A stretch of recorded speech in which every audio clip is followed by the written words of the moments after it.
আসসালামু আলাইকুম। আজকে কথা বলবো মালয়েশিয়া এবং থাইল্যান্ডের ভিসার আপডেট নিয়ে। আসসালামু আলাইকুম। দেশ এবং দেশের বাহিরে যে যেখানে আছেন সকলকে এনায়েত ইন্টারন্যাশনাল লিমিটেড আরএলতে সুশলের পক্ষ থেকে স্বাগত জানাচ্ছি। সর্বপ্রথম হচ্ছে আমরা মালয়েশিয়ার ভিসা নিয়ে কথা বলবো। অনেকেই হচ্ছে আমাদেরকে কমেন্ট করে থাকেন বা হচ্ছে পার্সোনালি মেসেজ দিয়ে থাকেন মালয়েশিয়ার ভিসা কবে নাগাদ হচ্ছে খুলতে যাচ্ছে বা খুলবে। এই বিষয় আসলে বস্তুনিষ্ঠ তথ্য ছাড়া হচ্ছে এনায়েত ইন্টারন্যাশনাল সর্বোচ্চ চেষ্টা করে যাতে করে কোনো সংবাদ না প্রকাশ করবার জন্য। তো হচ্ছে আকাশের চাঁদ উঠলে আপনারা হয়তো অনেকেই দেখতে পারবেন, হয়তো তারপরও হচ্ছে আপনাদেরকে মনে করে দেওয়ার জন্য হচ্ছে আমরা সর্বোচ্চ চেষ্টা করি বস্তুনিষ্ঠ সংবাদ আপনাদের মাঝে তুলে ধরবার জন্য। তো আমাদের হচ্ছে বর্তমান যে সরকার প্রবাসী কল্যাণ ও বৈদেশিক কর্মসংস্থান মন্ত্রণালয়ের দুইজন আমরা মন্ত্রী পেয়েছি, একজন মন্ত্রী একজন হচ্ছে প্রতিমন্ত্রী। তো জনাব প্রতিমন্ত্রী জনাব নূর হক নূর তিনি বলেছেন মালয়েশিয়া শ্রমবাজারও খুলতে যাচ্ছে অতি শীঘ্রই হচ্ছে। তবে মন্ত্রণালয় প্রবাসী কল্যাণ ও বৈদেশিক কর্মসংস্থান মন্ত্রণালয় আমরা যতটুকু জানতে পেরেছি মালয়েশিয়ার পার্ট থেকে হচ্ছে মোটামুটি অনেকখানি ক্লিয়ার শ্রমবাজার হচ্ছে ওপেন করার জন্য। আপনারা জানলে আরো খুশি হবেন, এদিকে হচ্ছে নেপাল থেকে অলরেডি লোক কিন্তু মালয়েশিয়া নিচ্ছে। তো সেক্ষেত্রে বাংলাদেশের একটু জটিলতা থাকবার কারণে কি বাংলাদেশে কি কম সংখ্যক লাইসেন্সে কি মালয়েশিয়া শ্রমবাজারে কাজ করবে নাকি বেশি সংখ্যক লাইসেন্সে কাজ করবে, সে নিয়ে হচ্ছে একটা জটিলতায় হচ্ছে আছে। তো সেক্ষেত্রে আমাদের প্রবাসী কল্যাণ ও বৈদেশিক কর্মসংস্থান মন্ত্রণালয়ের প্রতিমন্ত্রী জনাব নুরুল হক নূর বলেছেন, তো হচ্ছে ওনারা চাচ্ছেন হচ্ছে যে অল্প কষ্টে যাতে মাইগ্রেশন কস্টটা একদম কম টাকায় হচ্ছে যেতে পারে, সেজন্য ওনারা চেষ্টা করছেন যাতে করে কম টাকায় মালয়েশিয়া কর্মী প্রেরণ করা যায়, সেক্ষেত্রে বেশি আমরা রেমিটেন্স আর্ন করতে পারি। তো ওনারা হচ্ছে খুবই পজিটিভ মালয়েশিয়া শ্রমবাজার ওপেন করার জন্য। হয়তো ঈদ পরবর্তী সময় হচ্ছে আমরা বেটার কিছু হতে জানতে পারবো।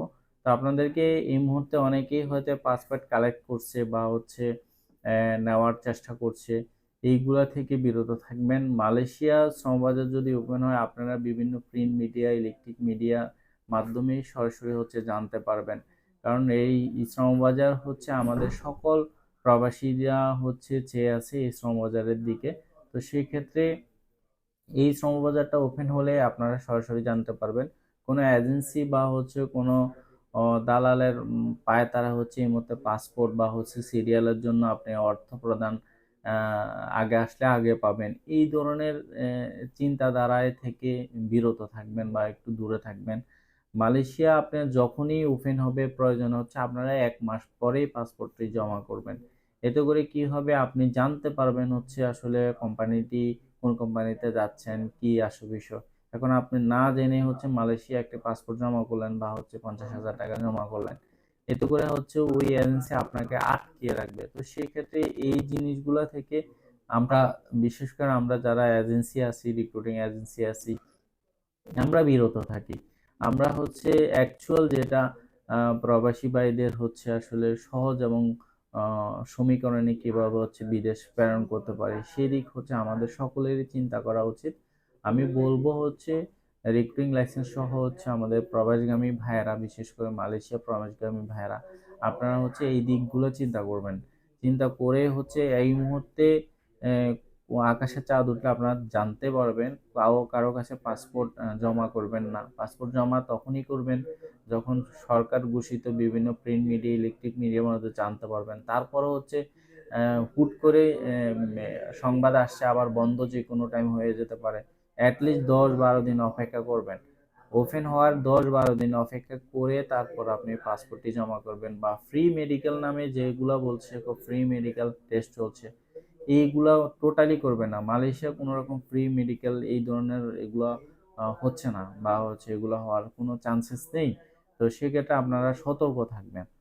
আর সর্বশেষ হচ্ছে আরেকটি কথা বলবো, বলেছিলাম সেটা হচ্ছে থাইল্যান্ডের ভিসা।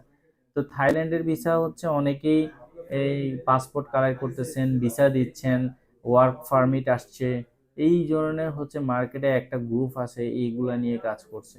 তো হচ্ছে সরকারের কিন্তু সৎ ইচ্ছা আছে থাইল্যান্ড বাজারটি নিয়ে কাজ করার জন্য। আমাদের দেশের হচ্ছে এই মুহূর্তে থাইল্যান্ডের সাথে এবং বাংলাদেশের সাথে হচ্ছে এমওইউ সাইন হয় না। এমওইউ বলতে হচ্ছে গভর্নমেন্ট টু গভর্নমেন্টের একটা যে কন্ট্রাক্ট, আমাদের দেশ থেকে যে শ্রমিক নিবে সেটাই হচ্ছে এখনো কন্ট্রাক্ট হয় নাই। তো সে G2G, গভর্নমেন্ট টু গভর্নমেন্ট, ঠিক আছে, বা G2G প্লাস, তো সেক্ষেত্রে এখনো এমওইউটা আমাদের কোনো সাইন হয় নাই। তো সেক্ষেত্রে গভর্নমেন্ট চেষ্টা করতেছে, আমাদের প্রতিমন্ত্রী এবং মন্ত্রী মহোদয় জনাব আরিফ চৌধুরী সাহেব, ওনারা চেষ্টা করছেন হচ্ছে থাইল্যান্ড বাজারটি খোলার জন্য। তবে থাইল্যান্ডের বাজারটি এখনো খোলে নাই। কেউ যদি বলে আপনাকে থাইল্যান্ড নিচ্ছে বা ভিসা দিচ্ছে, এই ধরনের প্রতারণা থেকে সাবধান। তবে থাইল্যান্ড হচ্ছে এই মুহূর্তে ভিজিট ভিসা খোলা আছে।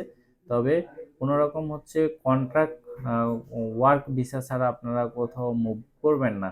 এবং ওয়ার্ক ভিসা হলে হবে না, আপনারা চেষ্টা করবেন যাতে করে যার সাথে কাজ করুন আপনার হচ্ছে বিএমইটি ক্লিয়ারেন্স করে যাওয়া আর কি। বিএমইটি ক্লিয়ারেন্স করে গেলেই হচ্ছে আপনি মোটামুটি বুঝতে পারবেন একটা ওয়ার্ক ভিসায় আপনি যাচ্ছেন। তার মধ্যেও হচ্ছে একটু যাচাই করতে হবে, বর্তমান তথ্য প্রযুক্তির যুগে আপনি যদি ঠকে যান তাহলে এর থেকে ব্যর্থতা দায়ভারটুকু আপনারই নিতে হবে। তো ধন্যবাদ, আজকে এ পর্যন্তই। আমাদের অফিসের ঠিকানা হচ্ছে ঢাকা নয়াপল্টন, চায়না টাওয়ার, পশ্চিম টাওয়ার, লিফটের 8-এ, এনআইটি ইন্টারন্যাশনাল লিমিটেড, RL 1316। দক্ষ হয়ে বিদেশ যান, অর্থ সম্মান দুইটাই কামান। বৈধ বিদেশে যান, রিক্রুটিং এজেন্সির মাধ্যমে বিদেশে যান।